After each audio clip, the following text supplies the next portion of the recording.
সারাদিন রোজা থাইয়ে মুহি কিচ্ছু ভালো লাগতেছে না, তা কি আর বোতাই করা সবজি রানলাম। এই ডহের সবজি খাইয়ে আমার যে কি ফাইন লাগতেছে, না গ্যাস হয়েছে না কোনো কিছু হয়েছে। আসসালামু আলাইকুম রহমতুল্লাহ। টুক করে চলে আসলাম কয়টা আলু পটল নিয়ে। ঘরের মধ্যেই তরকারি মরকারি খাতি কারোর ভালো লাগতেছে না। খোকার বাপ তো খাচ্ছেই না, আমি একটু খাচ্ছি, তা কি খাবো তাই চিন্তা পেতে মরে যাচ্ছি। তা দুটো বিট কপি আর একটা গাজর আর দুটো আলু নিলাম, নিয়ে ওরে কিউব করে করে কাটে নিচ্ছি।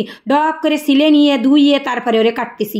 এ কাটার পরে কিন্তু আর দেবো না, ধুলি তো ওর রসকস সব চলে যাবে না, তাহলে কি ভালো দেখা যাবে না। তাইতে বলে ভাবলাম কয়দিন ধরে কি খাবো করতেছি, শুধু ওই আবল তাবল খাতে আর ভালো লাগতেছে না, তাইতে নিরামিষ একটা সবজি রানবো। তাই এই যে চিন্তা সেই কাজ। এর মধ্যে ইনকাম করে বিটারা, সে বিটারাই যদি ভাত না খায় তাহলে কি ভালো মন্দ রানতেছে রে। তারপরে আবার খোকা খাচ্ছে এটা সেটা, তার তো গোশ না হলেও আসছেই না। পোল্ট্রি মোল্টি যেখানে যা আছে রাঁধতে দিলি সে খাইয়ে কষে দিচ্ছে।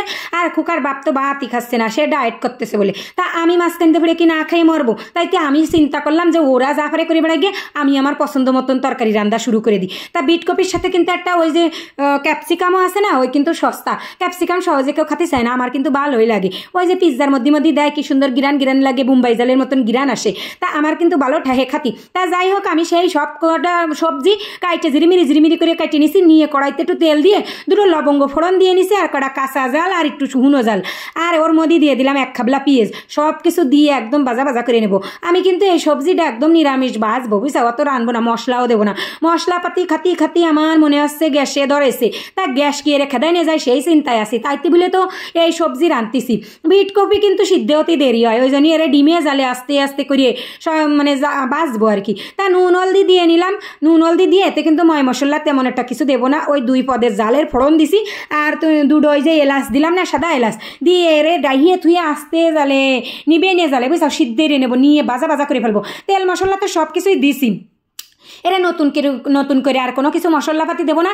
বাজদি যে সময় একদম ভাজা হয়ে যাবে, সিদ্ধ হয়ে যাবে, সেই সময় দিয়ে দেবো একটা ডিম দেবো। কিসে জানি কাউ তো এত প্রকারের সবজি দিলাম, তাতে তো পুষ্টির অভাব নেই। আর একটা ডিম দিলে খাতে আর একটু টেস্ট বাড়বে না। আর এই ডিমে তো যে কোনো জিনিসের টেস্ট বাড়ায় দেয়। তাইতে বলে ভাবলাম একটা ডিম দিয়েই দিই, ওরা তার আর খাচ্ছে না, এই লোভে পড়ে যদি একটু খাই।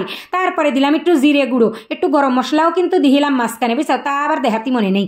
যাই হোক, আমি সেই ডিম দিয়ে গরম মশলা দিয়ে জিরে গুঁড়ো দিয়ে একদম তেল উঠা বাপ করে বাইজে নিচ্ছি।